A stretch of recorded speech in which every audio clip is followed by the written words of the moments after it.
자, 두 번째 발표는 라홀 고스와미 선생님이십니다. 라홀 고스와미 선생님의 발표 주제는 무형문화유산으로 보는 인도의 재해 저감 관리 사례입니다. 라홀 고스와미 선생님은 2011년부터 유네스코 무형문화유산 보호협약의 퍼실리테이터로 활동하고 계십니다. 그리고 지난 9년간 아시아 각국의 정부 관료와 연구자, 학자, 그리고 전통지식 보유자와 연행자들에게 무형문화유산의 식별과 기록, 보호 방안에 대한 교육과 자문을 제공해 오셨습니다. 라홀 고스와미 선생님 역시 발표 시간은 15분입니다. 박수로 발표를 청해 듣도록 하겠습니다.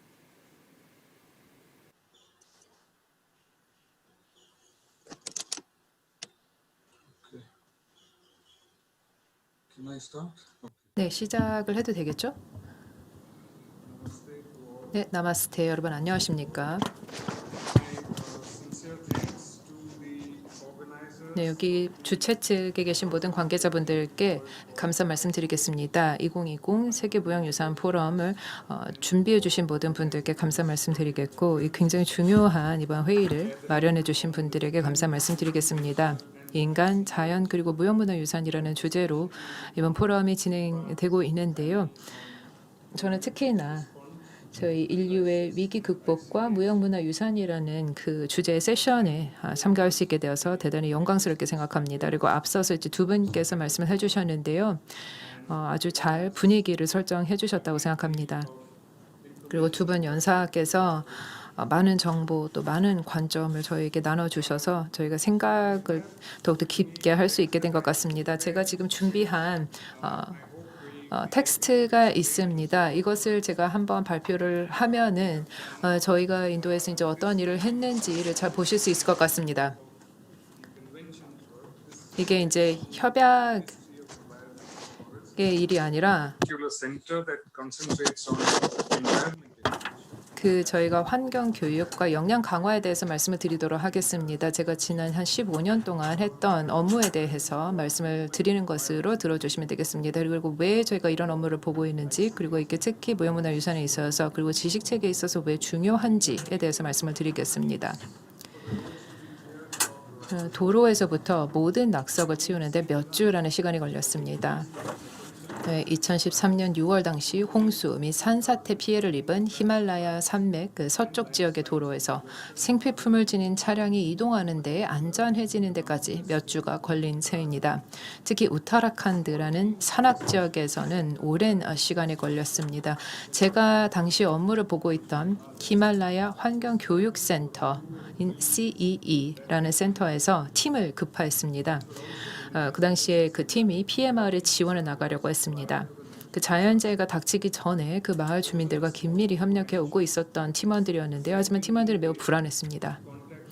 마을 주민은커녕 그 마을의 동사무소 격인 그 행정사무소에 직원과 연락을 취할 방법이 없었습니다. 이 산사태와 홍수로 인해서 유선전화는 아직 회복되기 전이었고 그 이동통신 기지국이 아주 조금씩 복원되고 있었습니다. 혹시 주민분들 중에 사망자는 없을까? 또 마을 주택은 안전할까? 학교 건물은 어떨까? 도착하기 전까지 아무도 모르는 것이었습니다. 그 히말라야 CEE가 인도 그 히말라야 지역에서 재건 그리고 또 재활 노력을 처음 시작한 것은 2005년 10월경이었습니다. 당시 엄청난 지진이 그 저희 북부 주인 자무 그리고 카슈미르 주를 강타했는데요. 저희가 그 당시 2001년에 구자라트 지진이 있었고, 그리고 또한 인도 양발에 2004년에 쓰나미가 있었는데요. 2001년, 2004년이 자연재해를 뒤따라 이어진 그 지진, 이 당시 진행했던 복구 프로그램의 방법과 접근법을 그대로 따랐습니다. CEE는 구호 및 그 재활 업무를 보면서 어떤 수요가 있는지, 사람들이 무엇을 정말 필요로 하는 것인지를 파악할 수 있었습니다. 재난 직후에 많은 지원이 있었고요. 보통 많은 분들이 아는 그런 필수품이 제공됐습니다. 의약품, 식료품, 식수, 그래서 임시 거주하실 수 있는 수용소, 옷, 난로, 연료, 발전기, 또 기지국이 파괴된 곳에는 라디오가 필요했는데요. 하지만 재활의 문제는 또 다른 것이었습니다.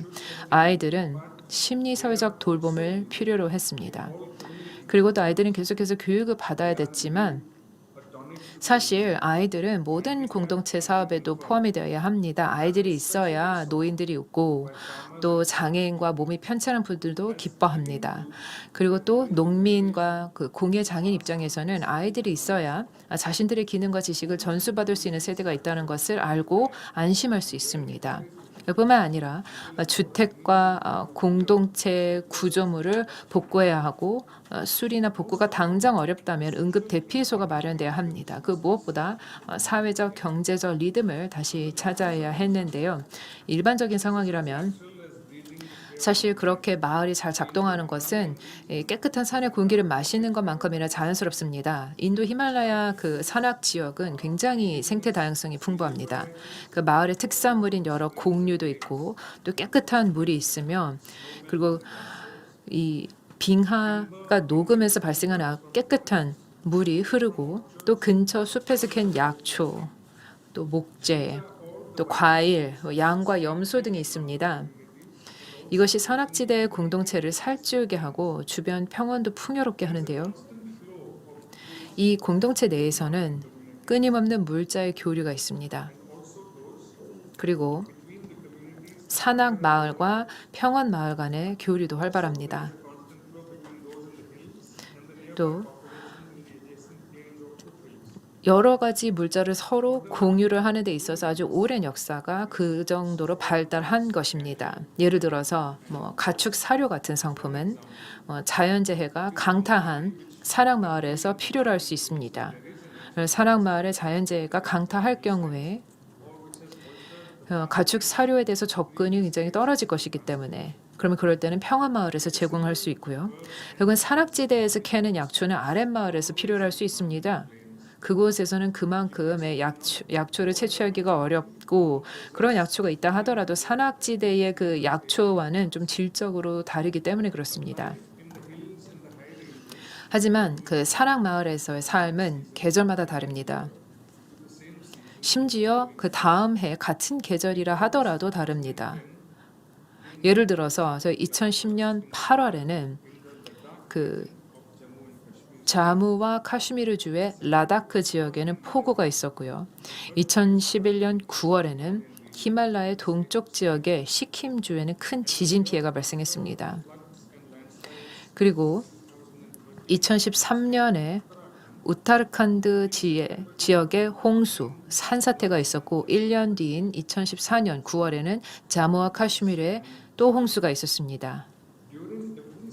지금 제가 이제 여러 연도를 말씀을 드렸는데요. 이렇게 이 매년 홍수가 또 인도의 다른 강제 지역에서도 발생했고 비하르 그리고 또 우타르 프라데시주의 동쪽 지역이나 그리고 또 인도의 그 동북주 아삼이나 아르나찰 프라데시주에도 계속해서 홍수가 매년 발생했습니다.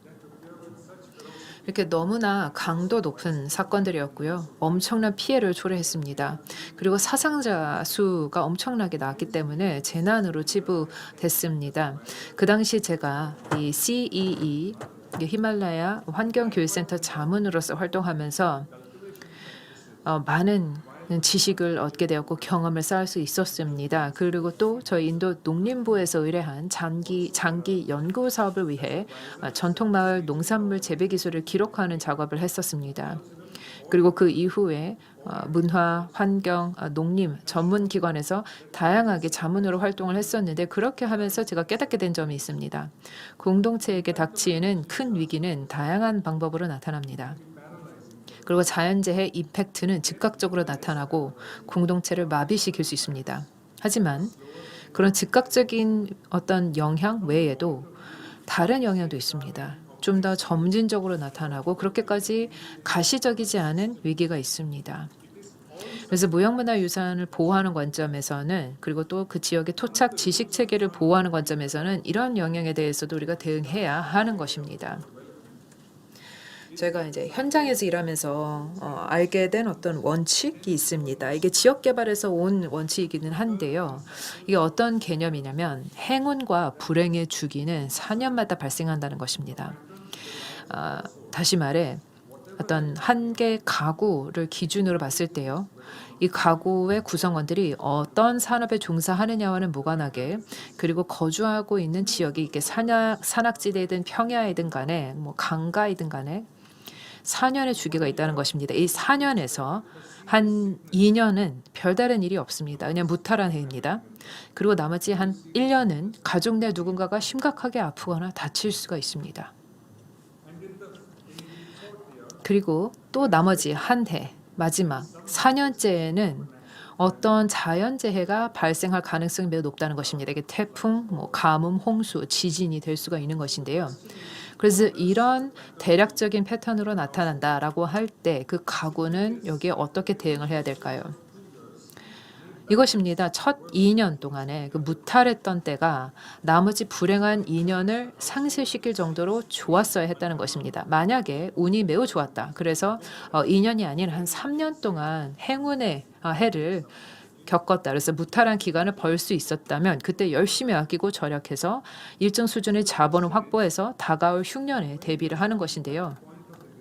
그렇다면 여기서 질문이 재난은 그러면 언제쯤 발생하냐? 그리고 그 재난의 발생 기간은 어느 정도로 긴 것인가? 이런 점들을 분석하는 것이 그 무형문화유산 보호와 또 지역의 지식 체계 보호를 하는 데 있어서 매우 중요합니다. 이 자연재해 사건은 그 사실 어떤 하나의 지역이나 공동체가 있을 때 그 있는 모든 구성원들에게 큰 파괴력으로 다가오는 순간입니다. 그 이후에 뭐 여러 구호 또 복구 노력들이 이루어지는데요. 보통 복구는 짧은 기간 동안 매우 적극적으로 이루어집니다. 그리고 그 이후에는 좀 더 장기적인 호흡을 두고 모니터링이나 기타 지원 활동이 이루어집니다. 하지만 이런 접근도 상황에 따라서 달라져야 한다는 것을 저희가 발견할 수 있었습니다. 특히 농촌 마을 같은 데서는 영향을 미치는 요인들이 굉장히 많습니다. 그리고 이런 요인들도 서로 상호작용하면서 굉장히 복잡해집니다. 예를 들어서 앞서 그 말씀드린 그 4년 주기에서 한 흉년과 풍년의 주기가 계속해서 나타난다라고 하면은 그 흉년의 주기에서 자연재해가 나타날 수 있는데요. 만약에 그렇게 발생한다라고 하면은 복원이나 복구 노력이 굉장히 농촌 마을에 있어서는 어려워집니다. 마찬가지로 자연재해나 뭐 이상 기후 성격을 지닌 홍수나 가뭄 피해가 4년에서 그 풍년이었던 한 2년이나 뭐 풍년이었던 3년이 끝난 시점에 발생한다면 그렇다면 그 재해로 인해서 앞서 한 좋았던 한 2년, 3년 동안 열심히 절약하고 저축했던 많은 것들이 단숨에 사라진다는 것을 의미합니다. 그렇게 될 경우에는 이런 뭐 단순 생필품을 원조하고 뭐 단순 이 구조물을 복구하는 차원에서 우리가 더 나아가야 합니다. 왜냐하면 너무나 한순간에 억장이 무너지는 고통을 겪었기 때문에 마을 주민들이 겪을 심리적인 정서적인 고통을 우리가 염두에 두어야 하는 것이기 때문에 그렇습니다. 그래서 공동체적인 연대감을 더욱 발휘해야 하는 것입니다. 2005년부터 이 여러 사건 사고들을 겪으면서 히말라야 CE는 사회 구조에 초점을 두게 됐습니다. 특히 교육 환경에서 찾을 수 있는 서포트 또 돌봄의 네트워크에 집중하게 됐습니다. 보통 여기에는 비공식적인 교육이나 학습을 의미하는데요. 여기에는 아이들뿐만 아니라 청년, 젊은 세대, 노년 세대 모두 참여할 수 있는 공동체 활동들이 어느 마을에서나 학교라는 건물에서 제공이 됩니다. 앞서 얘기한 여러 자연재해 이후에 이제 복원 복구 사업에서 우리 CE는 리빌딩 즉 다시 세우다라는 표현을 사용해서 우리 노력을 묘사했습니다. 희망을 다시 세우기, 신뢰를 다시 세우기, 신념을 다시 세우기 이런 얘기를 했는데요. 공동체가 가진 기존의 강점을 묘사하기 위한 것입니다. 외부 지원이 부족하지만 스스로 발을 딛고 설 수 있는 역량을 가진 이런 마을 공동체는 어떻게든 자신들의 삶과 공동체 삶을 다시 세울 수 있을 것입니다. 어떤 경우에는 정말 비극적으로 농장이나 밭 전체가 파괴되고 가축도 모두 잃게 되는 그런 상황에서도 말입니다. 인도 히말라야 지역의 다양한 커뮤니티와 다양한 생태 서식지에서의 우리의 경험은 우리에게 지식, 문화, 환경, 개발 대안, 농촌과 산악사회 조직, 국가와 행정의 역할, 그리고 비공식적인 채널의 중요성에 관한 소중한 통찰력을 가져다 주었습니다. 저희는 유네스코의 기후, 생물 다양성, 바이오스피어나 습지, 또 야생동물, 식물 및 동물 유전자원, 소주택자, 재배농가, 산림에 의존하는 공동체 등에 관한 여러 가지 문화 협약과 또 그런 여러 조약 같은 정부 간 국제 협약으로부터 많은 지도를 받았고 또 영감을 받았습니다. 이 국가적인 프로그램, 특히 인도의 기후변화에 관한 국가 행동 계획과 히말라야 생태계 유지를 위한 관련 국가 사절단 활동에 관련 내용을 반영시키려고 노력하고 있습니다. 이 모든 것들이 매우 중요합니다. 하지만 그들이 대체하지 못하는 것은 경험을 통해서 오는 학습입니다. 저희는 자연재해에 따른 조건들이 이런 친숙한 패턴을 보인다는 것을 발견하였습니다. 굉장히 익숙한 이런 패턴은 자연재해가 발생하지 않았지만 인간이 만든 어떤 소동이 일어난 상황에서도 나타납니다. 예를 들어서 무장투쟁, 그리고 이런 무장투쟁의 영향, 어떤 대규모 정착지가 개발이 된다거나 대규모 개발 사업으로 인해서 공동체가 많이 변화를 한다는 것, 이런 대규모의 인프라 사업들, 또 이 수공예품이나 직조물 등 장인의 생활용품 생산에 즉각적인 영향을 미치는 어떤 경제 규제 변화 혹은 토지 이용 계획의 변화 같은 것입니다. 이것이 더 빠른 도시화로 이어질 수 있는데요. 이러한 상황은 그 이후에 나타나는 패턴이 재해 발생 후 나타나는 그 주기 패턴과 구별할 수 없는 조건을 가져올 수 있습니다. 그러나 차이점은 그들이 그렇게 할 때 단일 지점에 단일 사건 발생에서 발생한 것으로 간주되지 않고 매우 그때마다 다르다는 것입니다. 그래서 어떤 전형적인 구호 및 재활 대응을 할 수가 없다는 것입니다. 이 센터의 노력, 저희 CEE의 노력은 대부분 이런 다른 종류의 문제에 대해서 대응을 하는 것입니다. 그래서 노력의 끊임없는 목표는 마을과 농촌에서 도시 정착지로의 이주를 억제하는 것입니다. 우리는 반복적인 이주 물결이 그것이 이제 원인이 자연재해든 아니면 다른 이유로 인해 생겨난 어떤 그 재해든 패턴이든 간에 젊은 사람들과 그것의 지식을 가진 사람들 모두의 공동체를 지우고 일반적으로 지식과 문화적 관행을 받는 세대를 공동체에서 제거한다는 것을 잘 알고 있기 때문입니다. 그리고 공동체의 서식지에서 노동력과 이 생태적 균형을 유지하는 조직과 공동체의 의지, 그리고 지속해서 살아남는 전통적 지식과 문화적 관행을 적용하려는 동기를 공유합니다. 이러한 적자의 누구라도 한 세대의 지식과 다른 세대를 구분하는 기간을 훨씬 넘는 효과를 가지고 있습니다. 동시에 2개 이상이 발생한다라고 할 경우에는 이런 승법이 되는 악성이 있습니다. 따라서 이런 우타라칸드에서는 저희가 이 CE 센터가 일하는 동안